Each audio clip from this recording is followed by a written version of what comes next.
décodeurs de l'écho avec la banque privée 1818.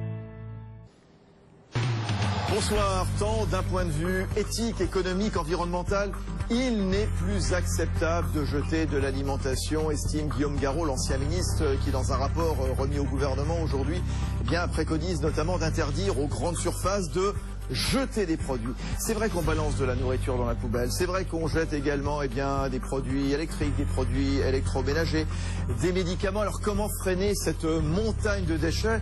Les entreprises de recyclage, les start-up de tout poil se mobilisent. Alors au fait, justement, ce gaspillage, c'est vraiment un scandale ou une aubaine? Voici les décodeurs de l'écho.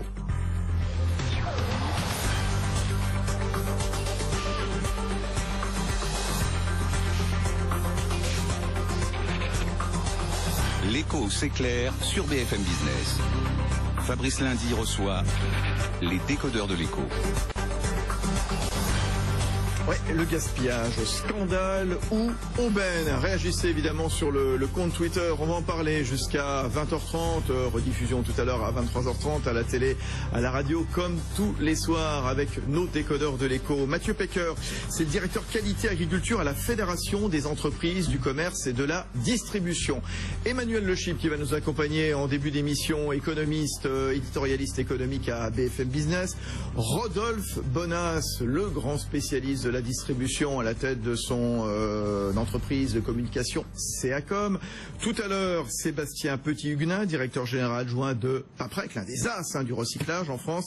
Et puis un petit peu plus tard, vous verrez que les doggy bags pourraient faire leur apparition dans les restaurants un petit peu à la mode américaine. On n'est pas forcément habitué ici en France, mais on le verra, on verra tout ça aux environs de 20h. Alors, quel constat? Quelle préconisation fait justement l'ancien ministre de l'agroalimentaire, Guillaume Garot, dans son rapport qu'a lu tout à l'heure Hélène Cornet? Elle nous raconte.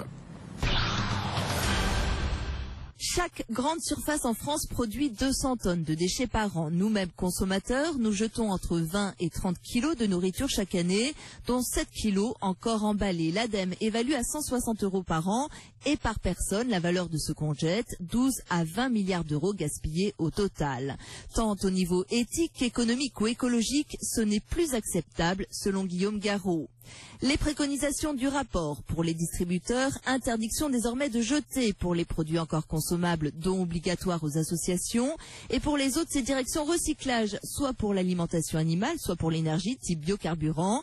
Il existe un éventail de solutions pour en finir avec la pratique qui consiste à asperger les produits d'eau de javel, une interdiction assortie de sanctions pour non-respect ou mauvaise foi. Le rapport préconise également de développer les rayons anti-gaspi avec des produits qui approchent de la date de péremption, mais vendus moins cher. Pour les industriels à présent, le rapport recommande de mettre en place des incitations fiscales quand les industriels font don de leurs produits transformés. Enfin, pour les consommateurs, les sensibiliser au gaspillage par une grande campagne de communication, comme pour la sécurité routière. Et puis, clarifier les dates limites de consommation. La mention à consommer de préférence avant le serait remplacée ainsi par meilleur avant, le best before anglo-saxon. Tout juste, Hélène Cornet, donc on reviendra sur l'ensemble de ces mesures, notamment avec l'un des responsables de la distribution en France qui est avec nous, Mathieu Pecker. Simplement, au-delà de l'alimentation, Emmanuel Le Chip, qu'est-ce qu'on gaspille en France? J'ai l'impression qu'on gaspille tout. Voilà, ça fait partie de notre vie. C'est pas si évident que ça. Alors, on gaspille de l'alimentation, certes. On gaspille de l'énergie. Ouais. Mais honnêtement, est-ce qu'on n'a jamais gaspillé aussi peu d'alimentation et d'énergie qu'aujourd'hui? Quand vous regardez l'efficacité énergétique d'une voiture aujourd'hui par rapport à ce qu'elle était il y a 30 ans, il y a 30 ans c'était une usine à polluer votre voiture. Aujourd'hui, elle émet beaucoup moins de gaz polluant. Alors il y a les particules fines, etc. Alors il y a effectivement le fait qu'il y a aussi beaucoup plus de voitures. Mais bon, franchement, il y a ces gaspillages-là qui sont plutôt sur la bonne voie. Il y a les médicaments. Alors là, il y a encore évidemment beaucoup à faire. Ça voudrait dire qu'on ait un peu de courage pour s'attaquer un petit peu à différents lobbies qui prospèrent sur cette surconsommation de médicaments. Et puis, l'aspect peut-être le plus, pas nouveau, mais disons qui est vraiment aujourd'hui au cœur du sujet, c'est tout ce qui est surconsommation de produits non alimentaires. C'est-à-dire que tout ce qui concerne l'obsolescence programmée des appareils ménagers, tout ce qui concerne un petit peu la société de consommation au sens large. On veut toujours le meilleur. On veut toujours le meilleur, on le veut pour peu de temps, et on verra qu'il y a aussi effectivement après tout un tas de possibilités de lutter contre ces gaspillages, mais je pense qu'on y reviendra. Combien ça coûte le gaspillage en France? Alors il y a quelques estimations qui ont été faites. Il y en avait une qui avait été faite par nos camarades de l'Expansion. Oui. Il y a un an et demi, qui disait grosso modo c'est 140 milliards d'euros par an, soit 7% du PIB. Mais là-dessus, il faut alerter que c'est aussi 7% de croissance en plus, j'ai envie de dire. C'est-à-dire que le gaspillage, c'est quand même bon pour la croissance et l'emploi. Pardon, ce que vous êtes en train de dire, Emmanuel Le Chypre, c'est que je suis pour le gaspillage. Il y a les produits, hein. Donc plus vous en jetez, plus vous en produisez. Quand votre machine à café elle tombe en panne au bout d'un an et demi, de deux ans, que vous la changez, ça fait une machine à café supplémentaire de vendu. Vous voyez. Vive le gaspillage, nous dit Emmanuel Le Chypre. Ah si, je vous ai compris comme ça. Quand même, effectivement, il faut voir les deux aspects. Mathieu Pecker de la Fédération des entreprises du commerce et de la distribution, la FCD. Enfin, il faut dire une chose par rapport au gaspillage. L'intérêt des entreprises est très clairement de lutter contre le gaspillage. Quand les enseignes que je représente achètent des produits auprès de leurs fournisseurs, l'objectif c'est de le vendre à des consommateurs. Donc tout notre travail c'est de minimiser de la transformation. Parce que on est dans effectivement de la transformation et de la remise au consommateur. Mais tout notre enjeu, c'est de bien gérer les stocks, de bien gérer nos commandes, de bien gérer nos rayons et quelque part de minimiser le gaspillage interne à nos magasins. De fait, vu la masse des produits, il y a un certain nombre de choses qui arrivent à la date limite de consommation. Et avant la date de limite de consommation, on essaie de donner aux associations caritatives. Donc d'ores et déjà, le gaspillage, je vais dire, il est inscrit dans la logique des entreprises, il est intégré. Économique. Voilà, et on verra tout à l'heure, on reviendra sur les mesures que propose Guillaume Garot et ce que vous en pensez. Pas forcément du bien. Rodolphe Bonas, c'est Accom. Alors là, c'est intéressant, le débat vient de se lancer. On voit tout de suite très clairement que ce qui finalement deux formes de gaspillage, c'est-à-dire le gaspillage dit non alimentaire, c'est-à-dire on a parlé en effet de l'énergie, des médicaments, des biens de consommation, etc., autres que l'alimentaire, et puis cette grande cristallisation autour de l'alimentaire, parce que jeter de la nourriture socialement, sociologiquement, c'est pas moral. C'est quand même pas moral. Ça fait mal. Ouais. Et donc on voit tout de suite que s'instaure ce débat. Donc je crois qu'en permanence, quand on parle de gaspillage, il faut toujours bien faire la différence entre les deux pôles, même si au cumul, en termes de PIB, etc., on a tendance à les additionner, mais souvent les éléments de cristallisation, c'est l'alimentaire. Oui, Emmanuel Le Chypre, on ne va pas évoquer forcément ce soir le gaspillage des administrations, les doublons d'administration, les différents échanges. On ne va pas parler de ça. Ça sera l'objet d'une autre émission avec vous, avec Patrick Coquillet. Mais ça veut dire quoi? Le gaspillage, il est inscrit dans notre vie, dans notre ADN, dans notre économie finalement. Il est inéluctable. Alors, il est inéluctable. Alors, vous aurez toujours des frictions, vous aurez toujours, vraiment, dans la mesure où vous ne serez sans doute quand même jamais capable de fabriquer un yaourt à la commande, comme on fabrique aujourd'hui les voitures. Aujourd'hui, on fabrique une voiture une fois qu'elle a été commandée, ce qui n'était pas le cas avant. De là à ce qu'on arrive à faire la même chose pour vos carottes, votre beefsteak ou vos yaourts, ça paraît quand même difficilement possible. Donc oui, il y aura toujours des gaspillages, mais regardez. Alors, il y a plusieurs façons après de lutter contre ces gaspillages ou d'en profiter. Le premier point, c'est la technologie, l'innovation technologique. Regardez l'automobile, qui est beaucoup moins polluante. Ça, c'est une façon de réduire les gaspillages. Vous savez, tout ce qui tourne autour de la contrainte. Là-dedans, on peut mettre la fiscalité. On peut mettre aussi l'évolution, la manipulation, l'utilisation des prix, mais qui rejoint la question de la fiscalité. Vous avez aussi l'éducation, les comportements. Apprendre à ne pas jeter, à pouvoir manger des yaourts, ne pas être paniqué parce qu'il ne faut pas confondre date limite de consommation avec date limite d'empoisonnement, et que donc un yaourt, vous pouvez quand même le manger encore à peu près 3 semaines ou 4 semaines. Mathieu Pecker, c'est ça donc la date limite de consommation réglementairement, c'est pour les produits périssables, et en toute logique, les produits ne peuvent plus être vendus après la date limite de consommation, ne devraient pas non plus être consommés en termes de sécurité sanitaire. Il y a clairement un travail à faire sur ces dates limites de consommation pour les expliquer un travail d'éducation, mais clairement. Il y a un travail d'éducation. Voilà, non mais c'est certain. J'imagine que vous avez raison, vous avez des raisons de nous dire il faut ne pas consommer un produit qui est arrivé à sa date limite de consommation, mais clairement, comme le dit Emmanuel, on peut manger un yaourt 3 semaines après. Il faut surtout pas partir du principe que on peut dépasser les dates limites de consommation. En fonction des produits, on sait qu'il y a une sensibilité et un risque sanitaire qui est tout à fait différent. Sur la viande, je pense qu'il faut prendre par exemple aucun risque. Soyons clairs. Docteur Bonas. Il y a un truc qui s'appelle le nez. Voilà. Ouais. Alors voilà, juste pour être très précis, là aussi, alors tout ce qui est alimentaire, on voit très bien que les comportements des consommateurs sont différents en fonction des catégories de produits. Typiquement un yaourt. Habituellement, après la date, la DLC, la fameuse DLC, les consommateurs disent que jusqu'à 3 semaines après, on va le consommer. En revanche, une viande, on va pas aller jusque-là de 3 jours. Hein, donc, peut pas, ça change de couleur. Hein. Non, mais ce que je veux dire, c'est un élément qui est assez important de voir qu'en effet, le comportement post-DLC, finalement, il dépend de la catégorie de produit. Après, l'autre élément, c'est en effet, on a une problématique en France, c'est qu'on a 2 dates. On a la date limite d'utilisation optimale, c'est les fameux à consommer de préférence, qui eux viennent indiquer aux consommateurs en fait que finalement après cette date les qualités gustatives du produit sont plus garanties ou comme c'était au départ, mais en revanche on s'empoisonne pas. Et puis après vous avez les fameuses DLC qui en fait sont des dates qui garantissent le côté sanitaire du produit. Et c'est bien cette différence qui est très compliquée puisqu'on voit très bien que sur ces fameuses dates limites d'utilisation optimale, eh bien il y a encore près d'un Français sur 2 qui jette des produits après cette date-là. On vous avait interrompu, Emmanuel. Oui, non, juste que c'est important. Voilà, on avait besoin de terminer sur comment infléchir un petit peu cette région. Donc on a dit la technologie, la fiscalité, la contrainte, l'éducation et les changements de comportement.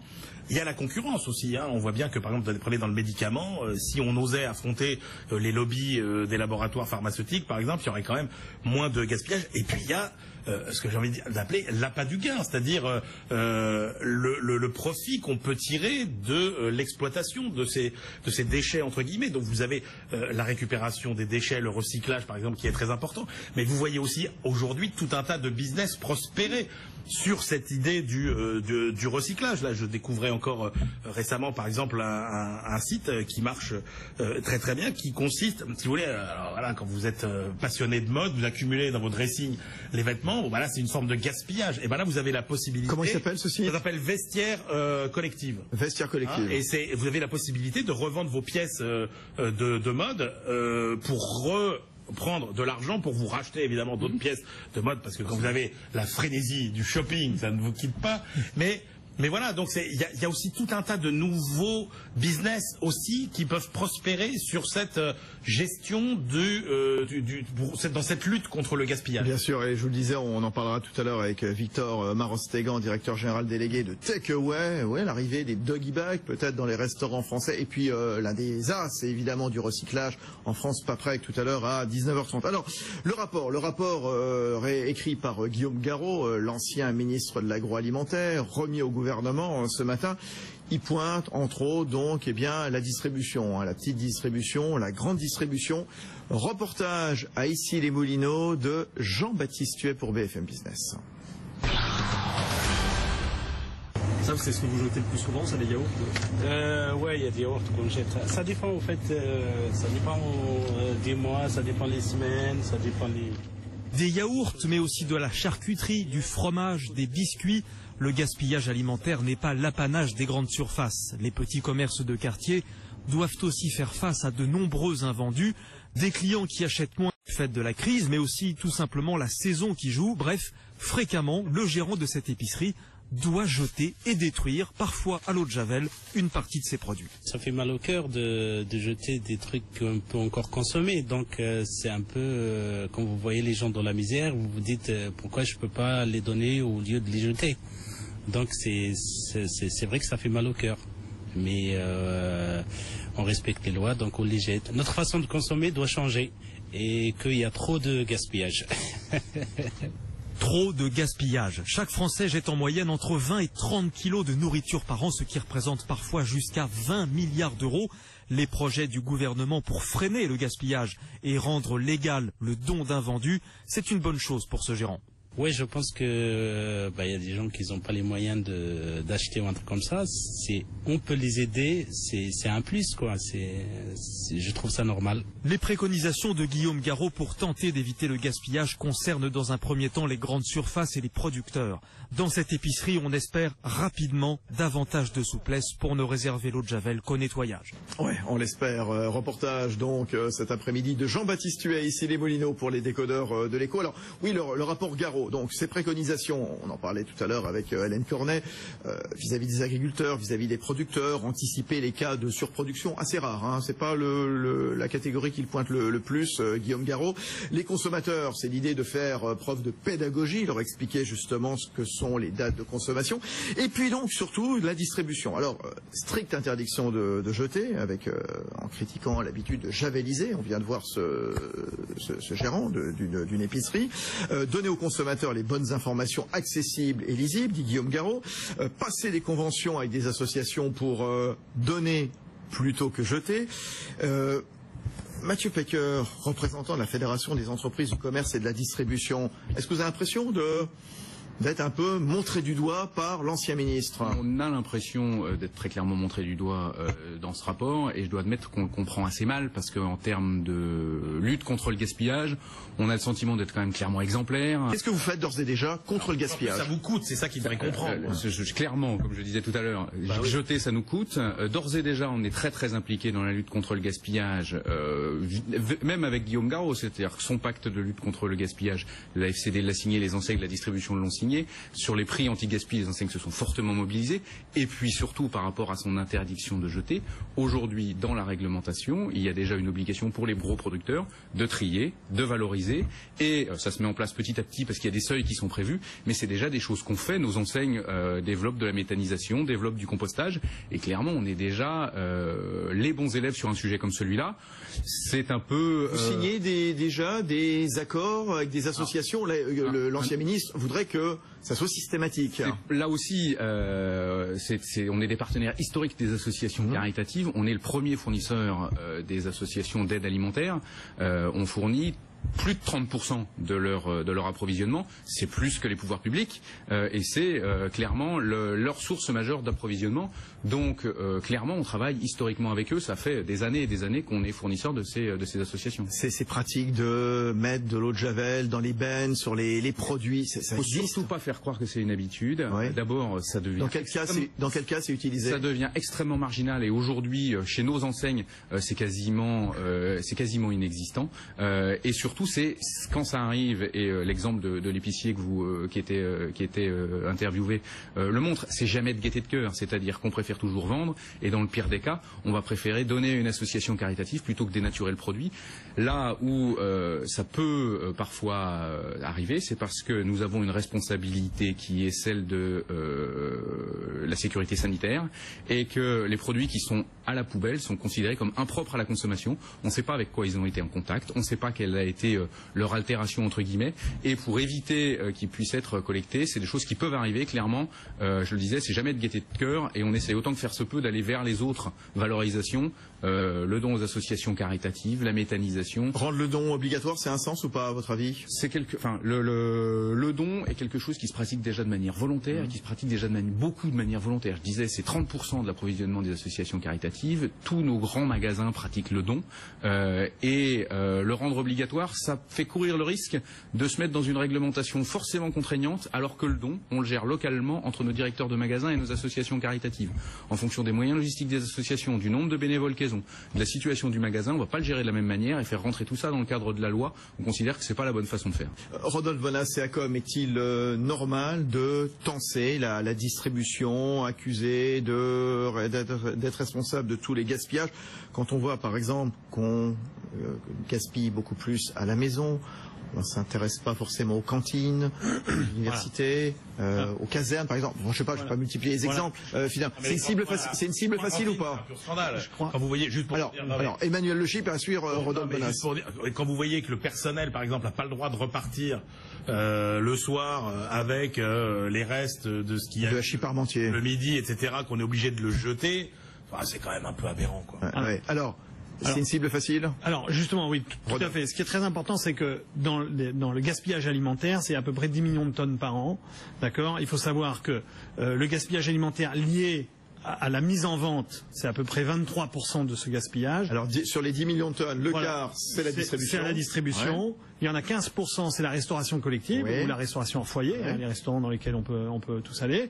Et enfin, quand même, quasiment les 2 tiers, ce sont nous. Ce sont nos pratiques de consommateurs, c'est-à-dire qu'on achète trop, on jette facilement. Sur 10 millions de déchets alimentaires, voilà, 6 millions, c'est nous, c'est moi, c'est vous, voilà, c'est nous tous. C'est nous tous, tous ceux qui nous écoutent. Et donc là, on est rentré dans un processus, si vous voulez, où je pense que c'est un vrai sujet, mais je pense vraiment clairement que c'est la mauvaise réponse. Parce que ce qu'il faut bien comprendre, hein, pour rebondir sur ce que dit monsieur Mathieu Pecker. Oui, exactement. Ce qu'il faut bien comprendre, c'est que la complexité du don alimentaire, c'est une complexité logistique. Ouais. Et ça, c'est absolument pas mis en avant dans ce rapport. Ce que vous voulez dire, c'est que les associations n'ont peut-être pas forcément tous les moyens logistiques pour gérer un flux aussi important de nourriture. Dans les deux cas, Fabrice, hein, c'est-à-dire que d'un côté, la distribution n'a pas forcément les moyens logistiques de pouvoir livrer avec le délai. Hein, quand c'est impropre à la consommation, vous avez un jour, 48 heures pour livrer l'association, etc. Et après ensuite, donc c'est cette logique logistique. Et après derrière ça, comment est-ce que l'association va gérer logistiquement l'afflux de ces produits? Parce qu'un hypermarché dans lequel il y a 30 000 produits qui avec une offre pareille, avec autant de flux, eh bien c'est compliqué à gérer pour une petite association de quartier ou même des grosses associations. Et je peux vous garantir, pour l'avoir vécu dans de nombreux cas, d'accord, dans de nombreux cas, j'ai vu des enseignes aller vers des logiques d'association et des associations qui répondaient tout à fait naturellement, attendez, nous notre problème c'est comment est-ce qu'on vient récupérer ces produits. Et c'est ça la vraie logique, d'accord. Mathieu Pecker de la FCD. Je souscris totalement, parce qu'effectivement, les associations, on travaille avec elles et on les connaît bien. La masse que peuvent représenter un grand magasin est parfois quelque chose qui est difficile à gérer pour les associations d'aide alimentaire. Et à contrario, les tout petits magasins plutôt de proximité ne génèrent pas, entre guillemets, suffisamment de dons pour valoriser les bénévoles et valoriser la logistique des associations caritatives. Donc c'est pour ça qu'on dit que c'est quelque chose de complexe. Oui, oui, tiens, Emmanuel. Non, il y a peut-être un intermédiaire à trouver pour fluidifier justement ce circuit. Optimiser les délais. C'est des initiatives qui se prennent, hein. C'est des initiatives qui sont en train de monter en puissance sur des ramasses collectives entre plusieurs associations, plusieurs magasins. Voilà, exactement. Donc tout à fait. Il existe déjà des initiatives, c'est-à-dire il existe des magasins, par exemple, dont la spécificité c'est d'aller rechercher ces produits-là, d'accord, et de les remettre en vente avec un discount extrêmement fort. Un peu à l'instar de ce qui est préconisé dans le rapport, c'est-à-dire de dire mettons des rayons ou organisons la mise en œuvre en fait de ces produits à prix bas quand la DLC est très proche. Hein. Mais on ne pourra pas empêcher le réflexe du consommateur, voilà, qui consiste à dire je vais aller au fond du rayon, chercher le produit avec la DLC la plus longue, comme ça je me sécurise dans mon réfrigérateur et pas forcément dans le rayon du commerçant. C'est ce que je fais. Ça, voilà.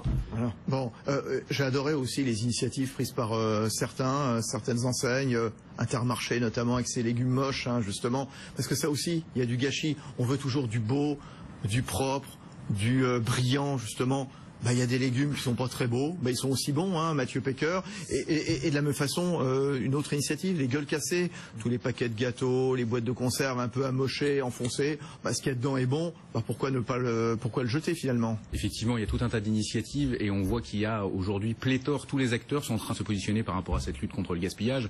On parlait des fruits et légumes qui étaient un petit peu abîmés.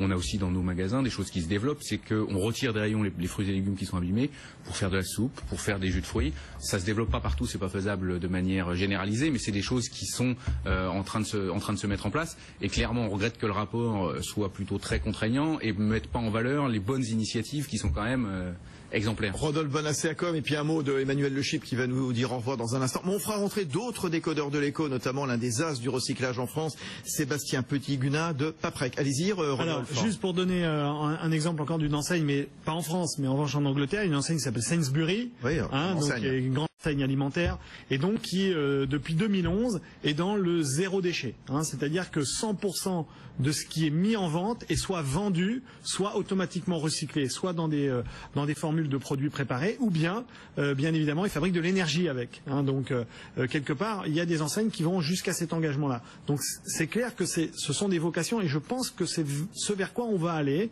mais c'est sans doute pas avec la législation et avec de la surcontrainte qu'on va arriver à solutionner ce problème. Emmanuel Le Chypre, avant de nous quitter. C'est le syndrome de beaucoup de propositions de loi, c'est-à-dire que c'est naïf, c'est ringard, et ça fait un peu de publicité sur des mesures absolument ridicule et un peu gadget, cette histoire de doggy bag, par exemple. Ah bah doggy bag, on va en parler. Ça, c'est une bonne initiative. Oui, bah c'est ça. Enfin, c'est exactement comme faire croire que le tiers payant pourra résoudre le problème de l'accès aux soins. Je reviens pas sur la loi du flot sur laquelle on pourrait être intarissable. Enfin bref, voilà. Bon, vous n'aimez pas Guillaume Garot. Voilà. Ah, j'adore Guillaume Garot, par ailleurs. Il a perdu une occasion de se taire aujourd'hui. Oui, franchement. Bon.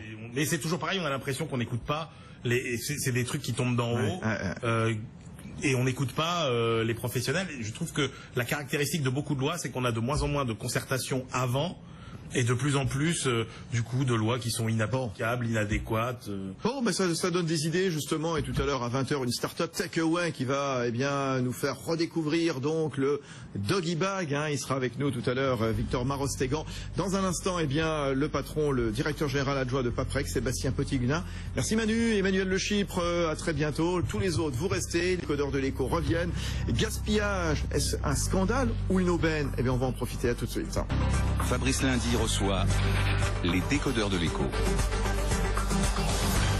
Allez, gros plan ce soir sur le gaspillage. Est-ce un scandale ou une aubaine? On continue d'en parler. J'accueille avec nous Sébastien Petit-Guenin. Bonsoir. Sébastien Petit-Guenin qui est le directeur général adjoint de Paprec. Paprec, donc l'un des grands acteurs à la fois du recyclage, de la valorisation des matières. 80 usines en France. On en parle à l'occasion, ce gaspillage, à l'occasion de la remise au gouvernement d'un rapport signé de l'ancien ministre de l'agroalimentaire, Guillaume Garot. Donc Guillaume Garot, qui pointe donc un certain nombre de travers français.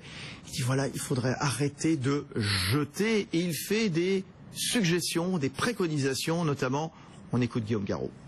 Ce que je propose, c'est d'interdire de jeter à la grande distribution. Comment? Par des mesures très simples, très efficaces, pour éviter justement que cette alimentation ne termine dans les bennes à ordures. Alors ça concerne des rayons anti-gaspi qui doivent être maintenant généralisés dans toutes les grandes surfaces. Ça concerne le don des invendus aux associations de solidarité qui en feront la demande, c'est très important aussi.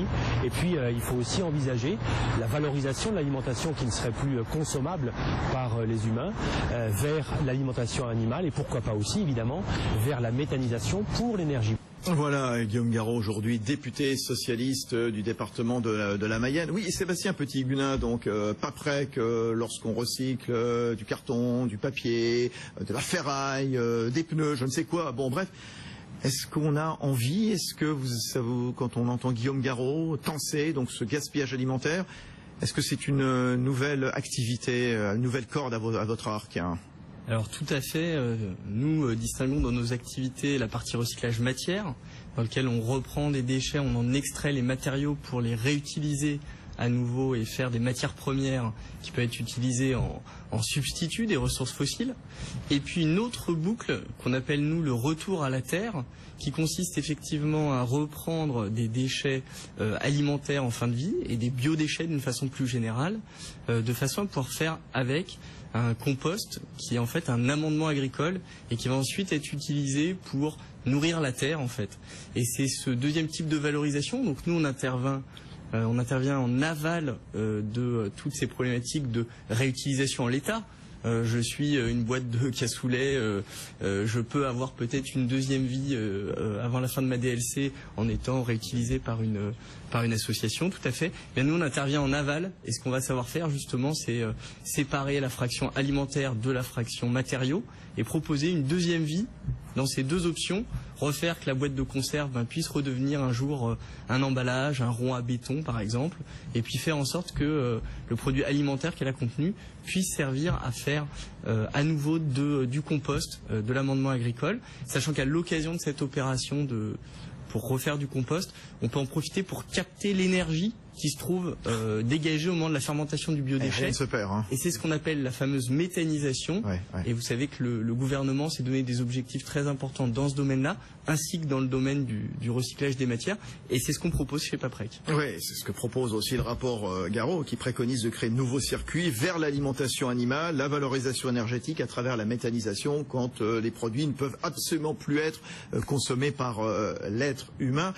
Oui, la question qu'on se pose ce soir dans les décodeurs de l'écho, finalement, ce gaspillage, c'est un scandale? Oui, probablement, quand on jette de la bouffe, mais c'est une aubaine surtout, hein. Alors, pour être très franc, le sujet du caractère aubaine, ou en tout cas l'effet d'annonce, etc., j'ai envie de décaler le débat et j'ai envie de regarder les choses dans un temps beaucoup plus long. Et ce temps beaucoup plus long, c'est celui de la réglementation européenne en particulier, qui a, à l'occasion de la fameuse directive déchets, qui encore une fois se transpose alors avec un rythme différent en fonction des pays, qui a donné une hiérarchie qui est très claire. En 1, l'objectif, c'est pas produire de déchets. Et là-dedans, tout le monde est concerné. Et le comportement des citoyens dans leurs propres habitudes me paraît tout à fait important. On peut faire plein d'autres choses, mais etc. 1, prévention. 2, une fois que le déchet a été produit, on va se donner l'objectif justement d'aller vers la valorisation et d'en tirer la valorisation des matières et la valorisation énergétique. Et puis ensuite aller vers des filières qui sont vraiment moins privilégiées, qui sont les filières historiques de décharge et d'incinération. Et il me semble qu'il faut regarder ce problématique dans le temps long et ce qui peut être fait en priorité par les politiques, me semble-t-il. Et je ne voudrais pas être dans une position polémique, mais on est quand même sur un sujet fondamental. C'est d'abord accélérer qu'est-ce qu'on fait d'intelligent avec le déchet, sachant que les problématiques de prévention, mais elles dépendent quand même d'abord beaucoup des usages et des citoyens. Et ça, c'est des choses qui se modifient à l'école, dans les mentalités.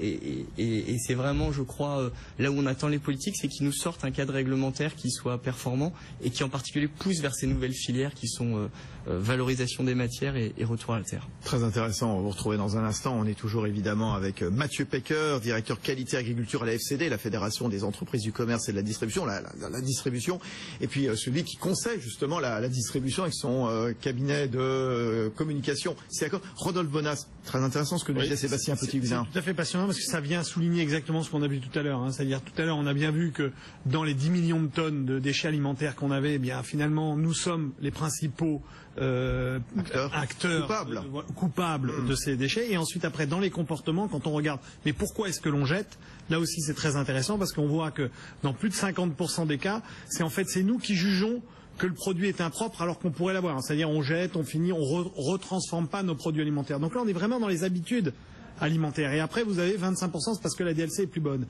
Mais on voit bien que la vraie réalité, c'est vraiment une réalité de comportement de consommation. C'est vraiment une logique sociologique, le gaspillage, en fait.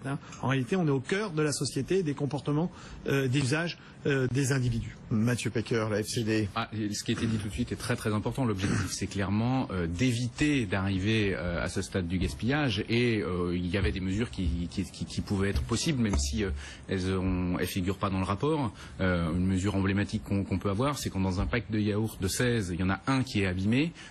Aujourd'hui, la réglementation ne nous permet pas de ce qu'on appelle déloter pour vendre les 15 autres. Jeter les 15 autres. Parce que l'étiquetage ne figure pas sur les produits à l'unité.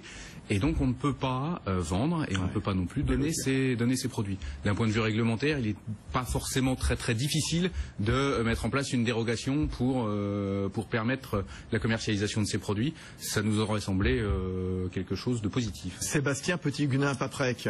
Et ce sur quoi, à mon avis, on peut continuer à travailler, c'est vraiment le fait, une fois que le déchet a été jeté, qu'on est passé à ce stade de déchet, c'est de travailler à ce que cette deuxième vie, elle soit beaucoup mieux gérée pour, encore une fois, capter les matériaux et l'énergie qui sont dans les déchets. Une petite information très importante, me semble-t-il. La taxe qui pèse aujourd'hui sur la décharge, qui est, pour simplifier, la façon peu intelligente de traiter le déchet, est en France une des plus faibles d'Europe. Là où les Anglais se sont dotés d'une TGAP, donc taxe sur la décharge, à 70 livres par tonne, là où par exemple les Pays-Bas sont à 100 € la tonne, là où quand on se compare à l'Allemagne, le fait d'aller directement en décharge est tout simplement interdit par la loi.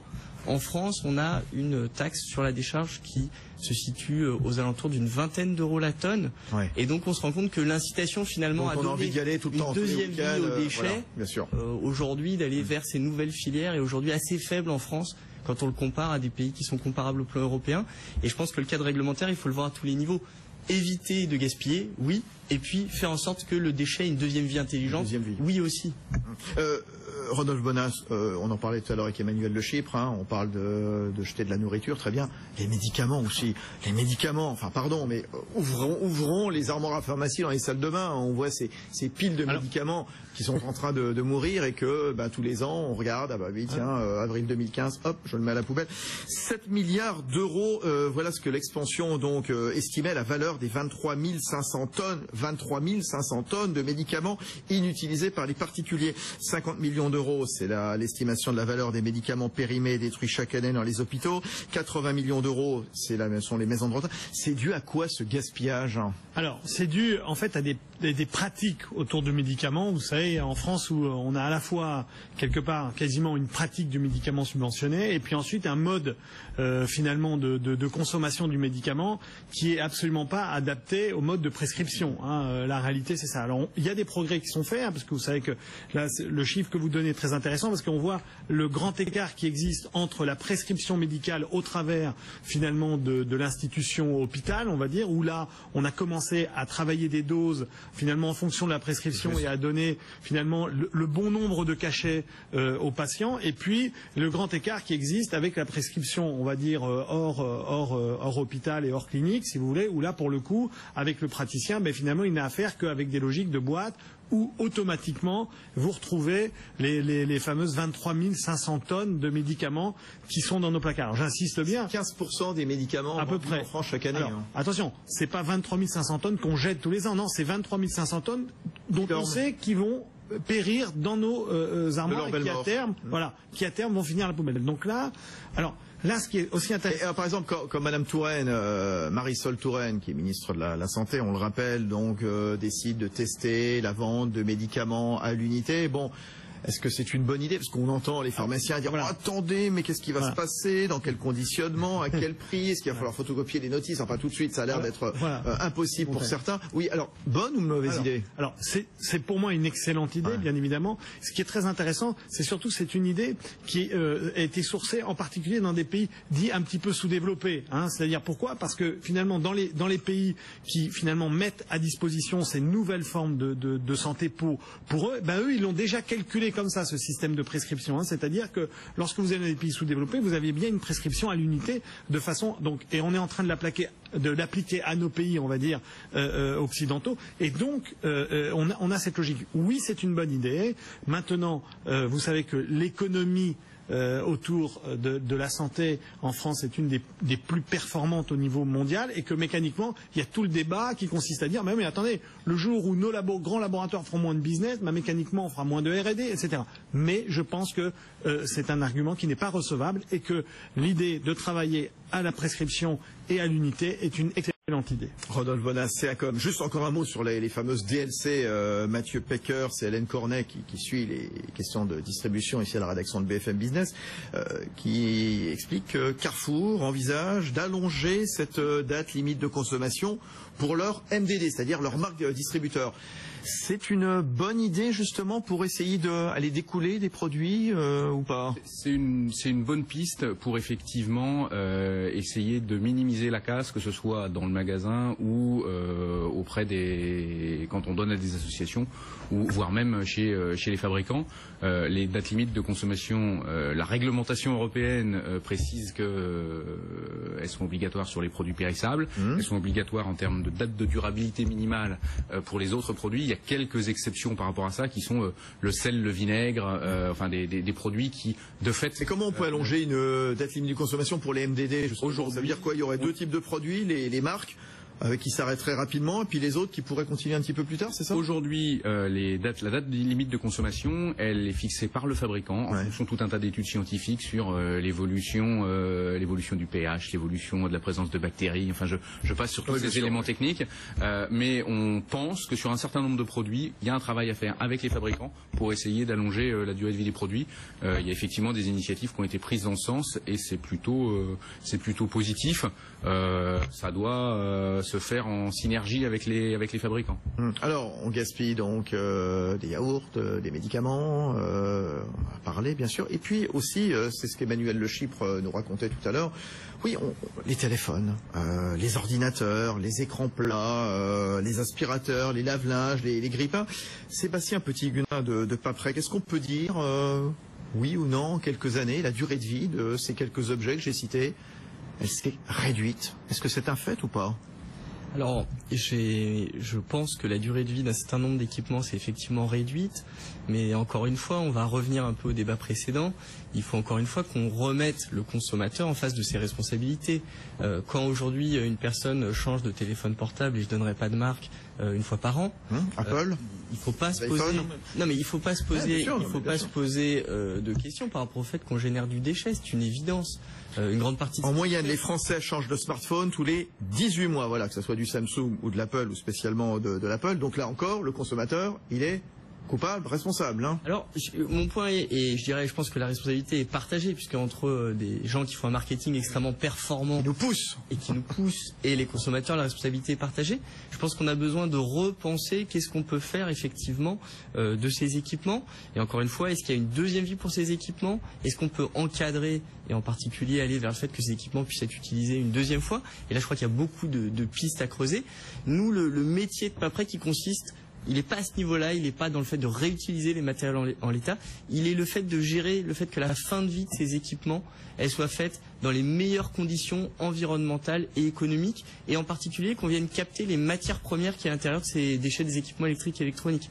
De la ferraille, bien sûr, des métaux, certains précieux, de l'or, de l'argent, du cuivre, et venir extraire ces matières, c'est la façon la plus intelligente de les gérer. Une petite remarque. Quelle part des déchets électriques, électroniques est recyclée? Aujourd'hui, on est à une toute petite moitié aujourd'hui de ce qui est mis sur le marché qui est recyclé, mais, je dis bien un grand mais, il y a une très grande partie du gisement qui ne peut pas être capté parce qu'il est dans les tiroirs et il est dans les armoires et il est dans les placards de ces consommateurs qui ont certes un certain nombre de téléphones, mais qui gardent bien au cas où ce fameux téléphone et on n'a tous pas envie de se retrouver en panne de téléphone, donc on en garde un certain nombre. On en garde peut-être un petit peu trop, pour être franc. Oui, alors la vie des appareils électroniques, électriques, électroménagers. Rodolphe Bonas. Alors oui, l'ADEME qui pointe des durées de vie réduites. Alors 500 heures, dit-on, pour certains aspirateurs, 3 ans pour des imprimantes grand public, 2 à 3 ans pour une batterie. Bon, très bien. Avec des taux de panne qui arriveraient qui seraient de plus en plus élevés, de plus en plus rapidement. Est-ce que tout ça est entretenu, organisé, oui ou non, ce qu'on appelle l'obsolescence des produits? Alors absolument non. Alors je sais que je vais choquer, je sais que ça va poser problème, etc. Mais c'est absolument faux. L'obsolescence programmée n'existe pas, d'accord? D'abord parce que à mettre en œuvre c'est absolument impossible, et ensuite ce qu'il faut toujours mesurer dans la logique de cette. Pardon, c'est aussi difficile que ça, d'un moment, d'arrêter de construire des pièces de rechange, par exemple, qui serviront justement à réparer l'appareil, par exemple. Ça peut se programmer, ça, oui, non? Alors ça peut se programmer. Ce que je veux dire, c'est que imaginez qu'à un moment, un constructeur ou un fabricant mette en œuvre un processus industriel dans l'objectif d'arriver au bout d'une séquence en disant au bout de 2 ans, au bout de 3 ans, cet appareil doit tomber en panne absolument. Au vu du pilotage d'un process industriel, c'est absolument impossible. Et après, je vais vous donner un autre exemple très précis, c'est qu'il faut qu'on prenne aussi en compte de ce que représenterait pour une marque d'arriver à cette conclusion. Imaginez que demain, la marque que vous avez citée, Apple, d'accord, on arrive à démontrer par A plus B qu'il y a une logique d'obsolescence programmée.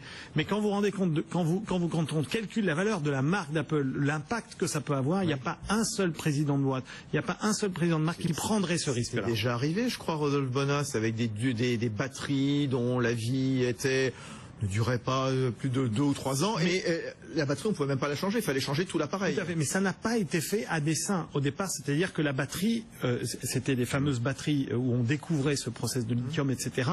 Donc ça n'a pas été fait à dessein. Ce que je veux expliquer, c'est que je ne suis pas en train de dire que les process industriels sont infaillibles, bien sûr que non, et que, bien évidemment, il y a des démarches qui consistent à un moment ou à un autre, à gérer des fins de vie de produits, comme a expliqué monsieur. Mais je ne peux pas croire à un seul moment qu'on mette en œuvre un process industriel dans le but de faire en sorte que le produit qu'on vende s'arrête. Et je vais vous donner 2 exemples bien illustrés. Aujourd'hui, les durées de vie moyenne, par exemple, d'un réfrigérateur, c'est 11 ans, d'accord. Mais il faut savoir que derrière ces 11 ans, quand la durée de vie consommateur s'arrête, 40% des réfrigérateurs sont encore en état de fonctionnement. Donc, c'est pour vous dire qu'en fait, ceux qui programmons le plus l'obsolescence des produits, ce sont les consommateurs. C'est nous qui décidons de dire j'en ai marre de ce réfrigérateur, bon, il n'a pas les derniers éléments techniques, et voilà. Vous comprenez ce que je veux dire. Donc, je pense qu'il ne faut pas confondre ces 2 éléments-là. Sébastien Petit-Guenat de Paprec. Et je voulais rajouter un autre élément qui me semble très important, c'est il y a un certain nombre, en particulier d'équipements électriques et électroniques, dans lesquels on arrive à augmenter la performance avec le changement de génération. Donc l'idéal, vous savez, ça se dit beaucoup dans les automobiles, ah mais vous saviez, mon auto avant elle durait 20 ans.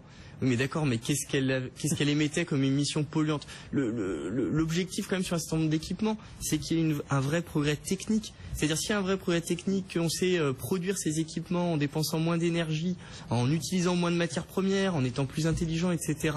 et qu'on sait mettre ça en œuvre, il me semble que le fait qu'on change d'équipement n'est pas forcément dramatique, surtout si à la fin de vie de ces équipements fait l'objet de recyclage, etc.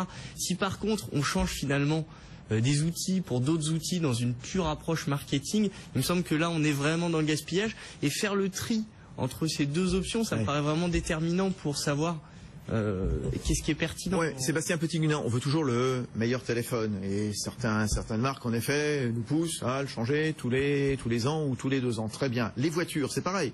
On va plus garder une voiture 20 ans, parce que maintenant, en effet, il y a du diesel non polluant, des moteurs non polluants, il y a de l'électronique embarquée, il y a de la connectivité, et tout ça va très vite, donc nécessairement on est amené à changer sa voiture finalement beaucoup plus rapidement que prévu. Traiter ce type de déchets électriques, électroniques, de ferraille, ça va coûter de plus en plus cher, non? Parce que ça va revenir de plus en plus souvent? Alors la réponse est ça va coûter de plus en plus cher si les fabricants qui les mettent sur le marché n'intègrent pas ce que nous on appelle l'éco-conception, c'est-à-dire dès le moment de la conception, intégrer comment est-ce qu'on peut rendre cet objet facilement recyclable, démontable.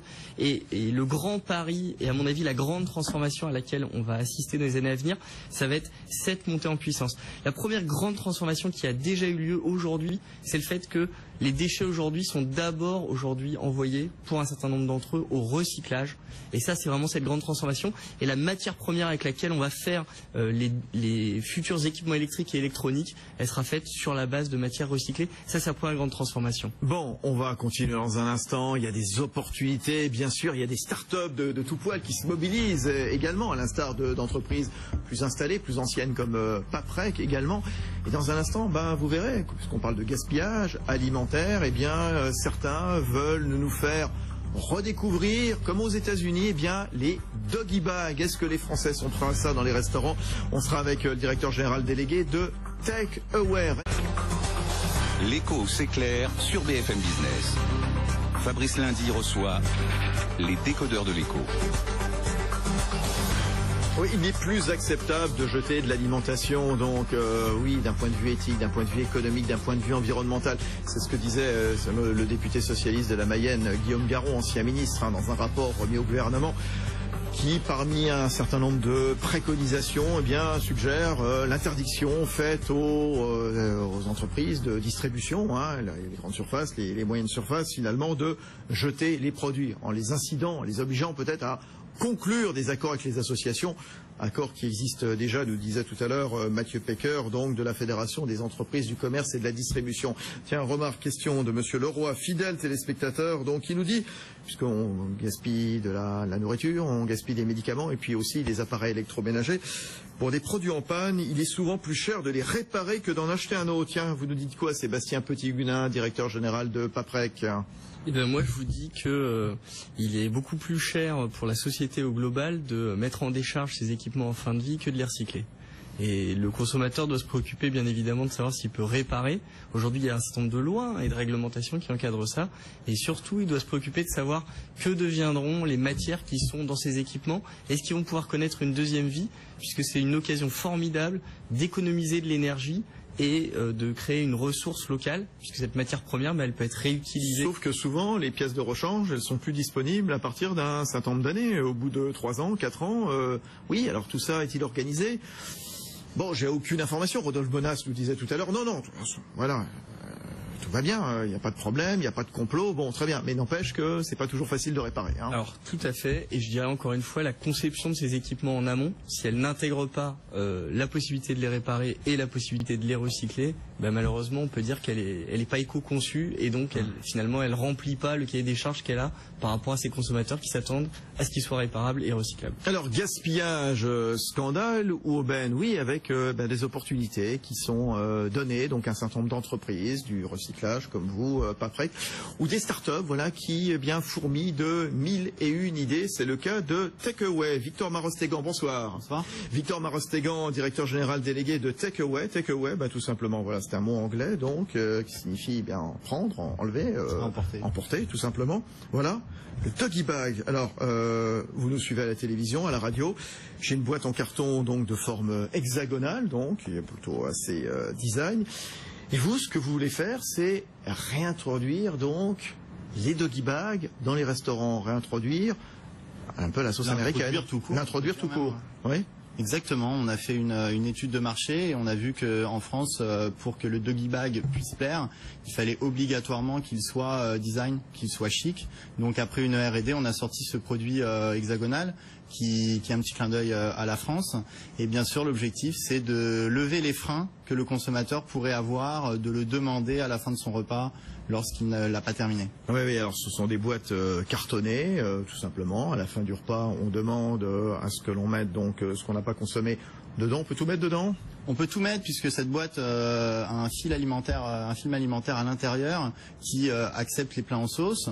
On a fait exprès de mettre une petite poignée pour éviter le sac plastique qui vient aider le consommateur à la transporter quand il quitte le restaurant. Elle passe aussi au micro-ondes et elle est 100% recyclable. Les sacs plastiques, c'est pas beau d'un point de vue environnemental aussi. Voilà, on le dit. Oui, enfin, je disais réintroduire parce que c'était une pratique qui était en usage à l'après-guerre, donc oui, parce qu'à une époque où il y avait évidemment un certain nombre de pénuries, réintroduction en France, introduction donc évidemment quand on voit ce qui se passe aux États-Unis. Jean Terlon, c'est le vice-président de l'Union des métiers des industries de l'hôtellerie, c'est-à-dire le syndicat professionnel des restaurateurs. Il y croit bien entendu, il était sur BFM TV. Le but du doggy bag, c'est déjà de parler du gaspillage alimentaire. En tant que cuisinier, c'est une plaie.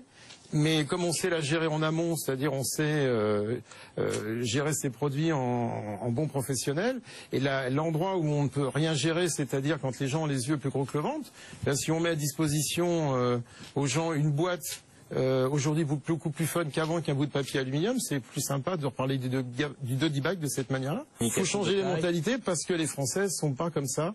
Les Anglo-Saxons, les Allemands, les Américains, donc Anglo-Saxons, au Québec aussi que je connais bien, là c'est une pratique courante. Ouais, c'est une pratique courante outre-Atlantique, très bien, oui. Chacun d'entre nous, lorsqu'on va aux États-Unis, c'est une pratique que l'on nous propose.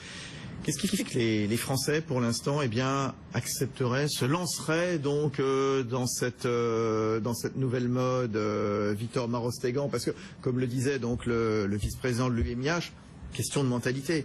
On n'a pas forcément envie de demander à ce qu'on mette les restes de repas là-dedans, quoi. Exactement, et c'est pour ça qu'avec Takeaway, on a travaillé toute une signalétique sur la communication pour que le consommateur ait moins honte de le demander au restaurateur. Et pour vous pensez qu'il y a vraiment un sentiment de honte? Oui, il y a toujours un petit sentiment de honte. Et aussi, c'est justifié par quoi, à votre avis, en disant tiens, on est un peu radin, on est un peu rapia, voilà. C'est ça, tout à fait. On a payé un menu 35 € et on en veut pour notre argent, par exemple. Ça peut être ça, et puis surtout il y a le côté le restaurateur, lui, il le propose pas forcément. Ouais.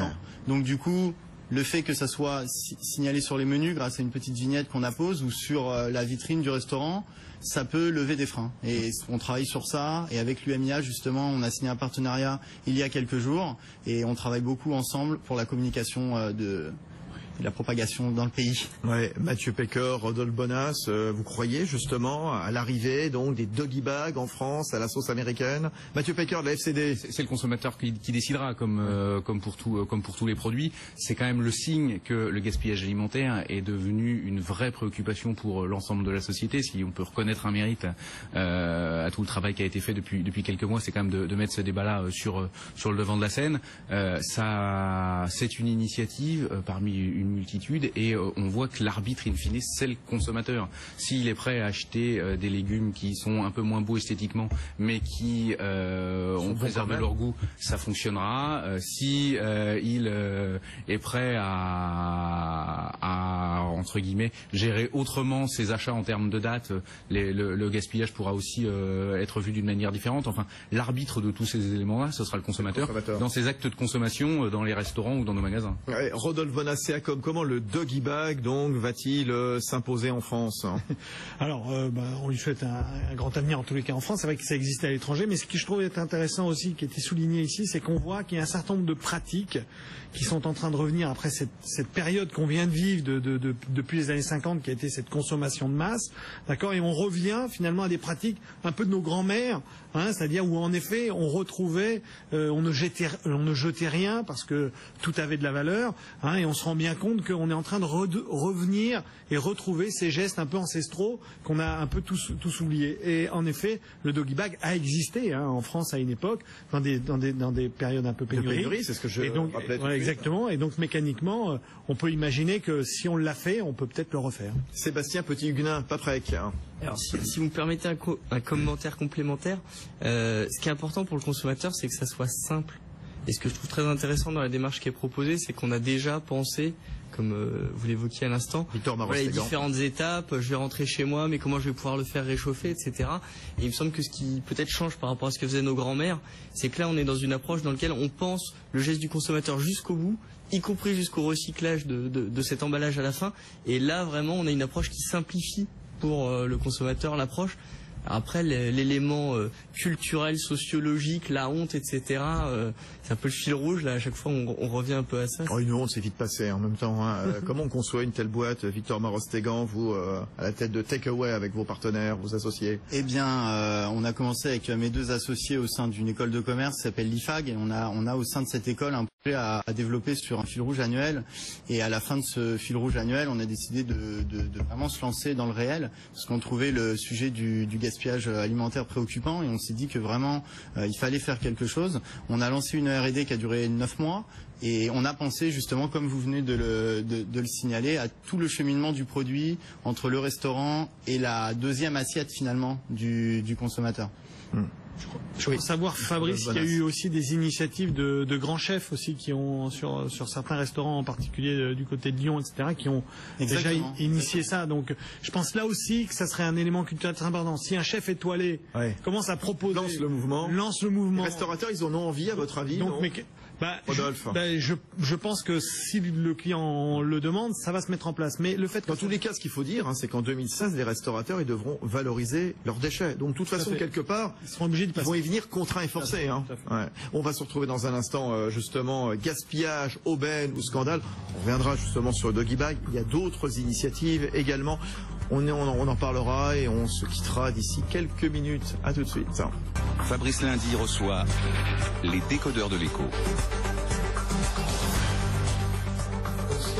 Ou aubaine en tout cas pour certaines startups qui en profitent, notamment Takeaway, donc, qui veut nous initier en France au doggy bag, donc cette startup, cette boîte hexagonale de la forme de la France, bien entendu.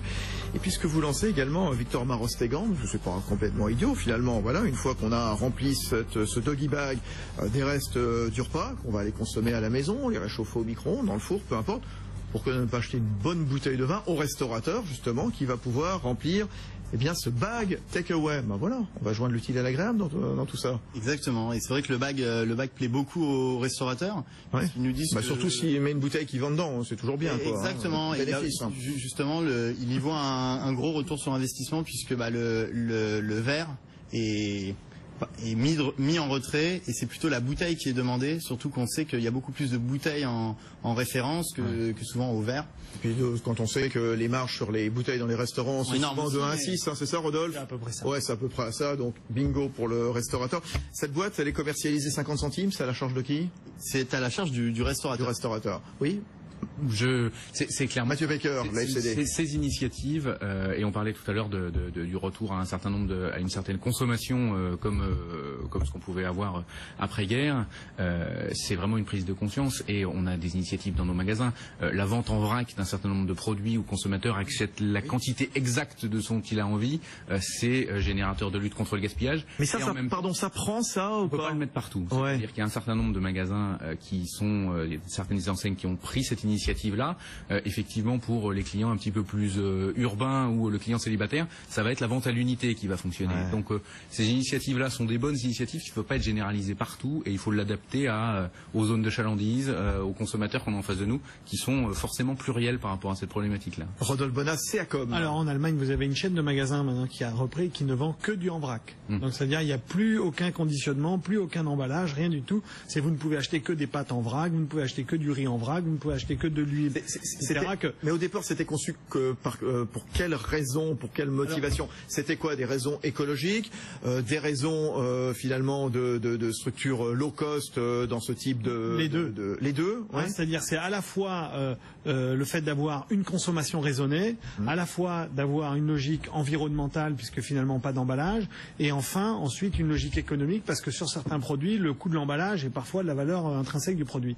Donc mécaniquement, de pouvoir d'achat aussi vis-à-vis d'une population, peut-être les populations les moins aisées aussi. Alors tout à fait. Alors sauf que là en l'occurrence ce positionnement il est plutôt vers le haut, mais néanmoins c'est plutôt des produits de qualité. Mais là encore c'est intéressant parce que ce que je vous disais c'est qu'on revient à cette logique-là, c'est-à-dire qu'en effet, les pâtes se sont d'abord vendues en vrac. L'huile, c'est d'abord vendu en vrac. Il faut bien, on a oublié tout ça. Et aujourd'hui, voilà, on va sans doute revenir à une logique d'équilibre pour faire en sorte, en effet, qu'on puisse prendre en compte cette consommation raisonnée. Sébastien Petit-Huguenin, donc, de Paprec.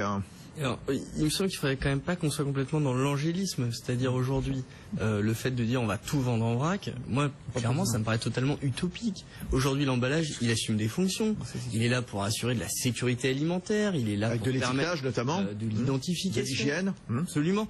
Et je dirais je salue des initiatives, il y a des produits sur lesquels le conditionnement en vrac est tout à fait jouable, mais à un moment donné il faut aussi que ce soit fait. On n'est pas prêt au grand retour en arrière, on veut pas aller vers l'écologie peau de bête, on veut pas se retrouver dans un dispositif. C'est pas ce que je dis quand même. Non mais c'est pas votre propos, mais il y a des moments où le discours nous amène vers ça, c'est-à-dire on imagine que on peut tout changer comme ça en claquant des doigts. Non, il faut qu'il y ait une transformation plus profonde, le consommateur en fait partie, les distributeurs en font partie, les industriels en font partie. Il faut que cette transformation elle se mette en place.